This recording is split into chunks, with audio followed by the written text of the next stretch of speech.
નમસ્કાર મિત્રો, મહાદેવ હર મિત્રો, આવતીકાલ એટલે કે ગુરુવાર 29 તારીખે જયા એકાદશી છે.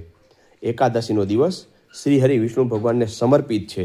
તો આવો જાણીએ કાલે જયા એકાદશીના દિવસે શ્રી હરિ વિષ્ણુ ભગવાનની પૂજા કેવી રીતના કરવી. સૌ પ્રથમ કાલે સવારે સૂર્યોદયના સમયમાં સૂર્યનારાયણ દેવને અર્ઘ્ય આપી અને એકાદશીની શરૂઆત કરવી. એકાદશીના દિવસે શ્રી હરિ વિષ્ણુ ભગવાન અને માતા લક્ષ્મીની દક્ષિણાવર્તી શંખ અથવા ત્રાંબાના લોટામાં જલ ભરી અને અભિષેક કરવો. ત્યાર પછી વિષ્ણુ ભગવાનને પીળું પુષ્પ, માતા લક્ષ્મીને લાલ પુષ્પ અર્પણ કરવા.